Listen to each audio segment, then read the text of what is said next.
Bienvenidos a todos. Este es el capítulo 22 de la serie de videos de electrónica Crystal Clear. Este capítulo del currículo trata sobre el procesamiento de señales analógicas, o ADC. Lo presentamos en 3 videos separados. El presentador de hoy es Joseph Domokos, profesor en la Universidad Húngara de Transilvania Sapienta, líder del grupo de estudio de electrónica Crystal Clear en la escuela secundaria Bolyai Farkas. Muchas gracias por la introducción a Salan Jurica, un estudiante de la Universidad de Tecnología de Budapest. Antes de entrar en el capítulo 22, he traído un sistema de recolección de datos de sensores, que me gustaría presentar brevemente. Estos son los sensores, y este es el sistema central de recolección de datos. Este sistema puede medir la temperatura y la humedad en 8 canales. Puede monitorear la temperatura de los refrigeradores. Este es un sensor en mi mano. 8 de estos pueden conectarse al sistema. Este sistema, encargado por una empresa, fue diseñado para una tesis de examen estatal. El dispositivo puede registrar los valores de 8 sensores, leerlos de manera multiplexada y utilizar un convertidor analógico a digital. Los sensores envían los datos a través del protocolo de comunicación, SPI, a una computadora Raspberry Pi, que guarda los valores en una base de datos. Los valores se pueden acceder a través de una interfaz web y consultarse en forma de tabla o gráfico. Este dispositivo está relacionado con los temas de hoy, de tal manera que la mayor parte del tiempo, los datos de los sensores, por supuesto, si estamos hablando de sensores analógicos, se pueden leer en un microcontrolador utilizando un convertidor AD. Ahora, entremos en el capítulo de hoy. El capítulo 22 fue escrito por Erzsébet Szomorú Osvat y revisado por Gábor Proxa y Gergely Lagler. Parte. A menudo nos enfrentamos al problema en la vida real, donde queremos medir alguna cantidad física, como ¿cuál es la temperatura? ¿Cuán ruidosa es la calle? ¿De qué color es un pétalo? ¿O cuán alto es alguien? Estos valores suelen variar con el tiempo. Si los medimos de manera continua, estas cantidades pueden ser representadas por señales analógicas. Una señal analógica es una cantidad física continua, que es una función continua del tiempo. Esto significa que la señal analógica toma un valor en cualquier momento dado, y este valor puede ser incluso diferente en cada momento. Queremos que los valores medidos se muestren, se almacenen en un formato fácil de usar, o se transmitan a otros dispositivos, como una computadora, microprocesador, FPGA, etc. Para un procesamiento adicional, dado que estos dispositivos operan con señales digitales, la conversión de analógico a digital es esencial para procesar señales analógicas. En general, la señal analógica es un voltaje al que se le asigna un número, por lo que la señal se convierte en una serie de números. Una señal digital es una señal que consiste en un conjunto discreto de valores, por lo que solo puede tomar un número finito de valores. La figura muestra la señal analógica continua en verde, y la señal digital tomando valores discretos en rojo. En la práctica, siempre tenemos que hacer un compromiso al mapear señales analógicas a digitales, porque necesitamos elegir el rango y la precisión de la medición. Por supuesto, al medir algo, queremos acercarnos al valor real lo más posible, así que queremos minimizar la diferencia entre el valor real y el valor medido.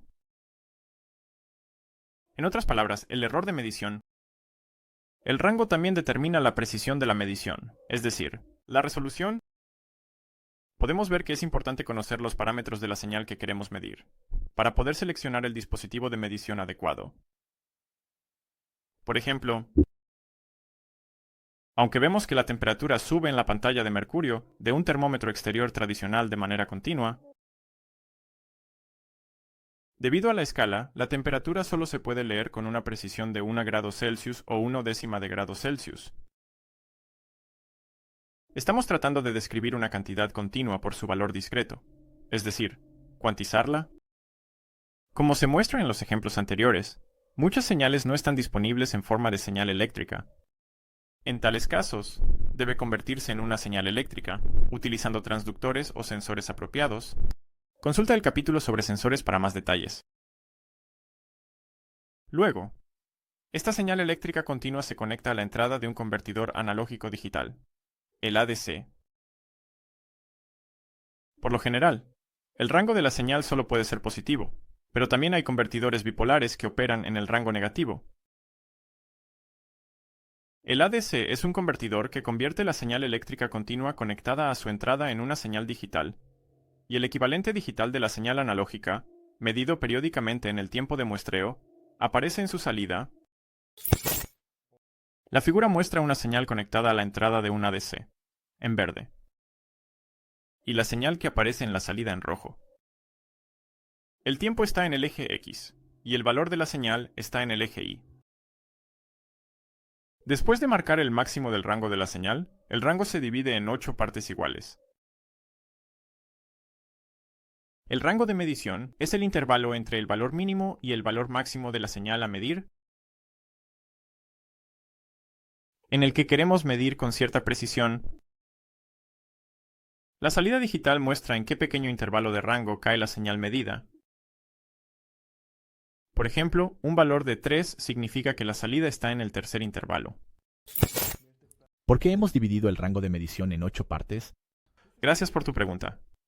Aquí, a modo de ejemplo, tomamos 8, que es la tercera potencia de 2.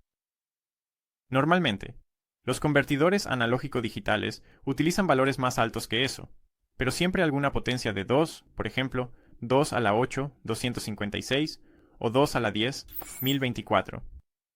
Este ejemplo destaca varios problemas. Primero que nada, la señal que recibimos no se parece a la entrada, la forma es diferente.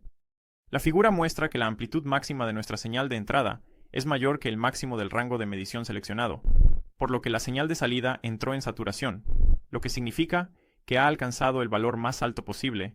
Este fenómeno indica que la escala completa del ADC seleccionado, es decir, el voltaje analógico de entrada máximo que el convertidor puede medir sin saturación, es demasiado pequeña. Podemos distinguir entre dos tipos de ADC. Los ADC unipolares pueden medir entre un voltaje de referencia y tierra, mientras que los ADC bipolares pueden medir en un rango simétrico alrededor de tierra. El microcontrolador Atmel, que utilizamos en nuestras mediciones, también tiene un periférico ADC. En algunos de sus pines podemos medir y digitalizar el voltaje que aparece allí. La hoja de datos del microcontrolador revela indirectamente que es un ADC unipolar, porque tiene un pin llamado referencia analógica, el RF, que significa referencia analógica del ADC, pin de entrada de voltaje, y solo se puede conectar un voltaje positivo a ese pin. Podríamos disminuir la distorsión midiendo con más frecuencia, aumentando la frecuencia de muestreo, reduciendo así el periodo de muestreo. Las formas de onda con una frecuencia de muestreo más alta se muestran en figura 2 documentación. El eje horizontal muestra que muestreamos la señal analógica en intervalos más pequeños. Otra forma de disminuir la distorsión es hacer los intervalos en el eje, y más pequeños. Como puedes ver en la figura 3 del material escrito. El número de intervalos se llama resolución, que muestra cuántos valores diferentes puede convertir la señal de entrada analógica el dispositivo. Esto generalmente se da por el número de bits. En nuestro ejemplo, el ADC de 10 bits tiene una resolución de 2 a la 10, por lo que divide el rango de medición en 1024 intervalos iguales. Si el voltaje de referencia es X, entonces podemos medir con una precisión de X dividido por 1024 voltios. Esto nos lleva al siguiente concepto importante, el LSB, que significa bit menos significativo. El LSB muestra la diferencia más pequeña en el voltaje de entrada necesaria para cambiar el bit más bajo de la salida, es decir, es el voltaje de un escalón digital. El bit más pequeño de la memoria es necesario para hacer un cambio. Es decir, ¿cuánto es un digital? El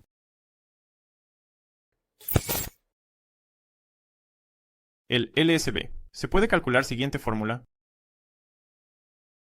El LSB es igual a KT dividido por 2 a la potencia de n-1, donde kt es la escala completa y n es el número de bits del convertidor AD. Veamos un ejemplo. Calcula el LSB, o bit menos significativo, de un ADC de 10 bits, si el voltaje de referencia es de 5 voltios. LB. También la forma deficiente, el bit de garrapatas, toma orejas. En nuestro caso, nuestro contenido de control va de 0 a 5. El rango de entrada va de 0 a 5 voltios, así que el KT que acabamos de ver es igual a 5 voltios, y el número de bits es 10. Entonces, el LSB es igual a 5 voltios dividido por 2 a la 10 menos 1, así que 5V dividido por 1023, lo que es aproximadamente 4.89 MBBC. En el ejemplo anterior, es claramente visible que los ADC deben ser seleccionados con cuidado. En realidad, un ingeniero siempre debe prestar atención al precio también. Cuanto más preciso y de mayor resolución sea el convertidor analógico a digital que elijamos, más caro será. Y para dispositivos de alto volumen, este es un aspecto muy importante. Veamos los diferentes modos de operación de los ADC, especialmente el ADC en el microcontrolador Atmega 16A. Se proporciona descripción en el capítulo 22, titulado ADC de la hoja de datos. El primero es el modo asimétrico, lo que significa que el voltaje medido en el canal de entrada es relativo al voltaje de referencia. En este caso, se pueden conectar señales separadas a cada pin de entrada. Usaremos este modo para las mediciones utilizadas en este capítulo del currículo. El otro modo es el modo diferencial o simétrico, donde las señales de entrada se transmiten por dos cables en lugar de un solo cable. Esto es especialmente importante para señales de alta frecuencia, que están por encima de 1 a 10 MHz, para evitar ruidos no deseados. La consecuencia de esto es que no podemos utilizar cada cable de forma individual, sino solo en pares. Si se requieren más canales diferenciales, entonces se debe elegir otro tipo de microcontrolador o un ADC externo. Y esto nos lleva al final del primer video. En el segundo episodio probaremos el convertidor Atmega AD en la práctica. Adiós.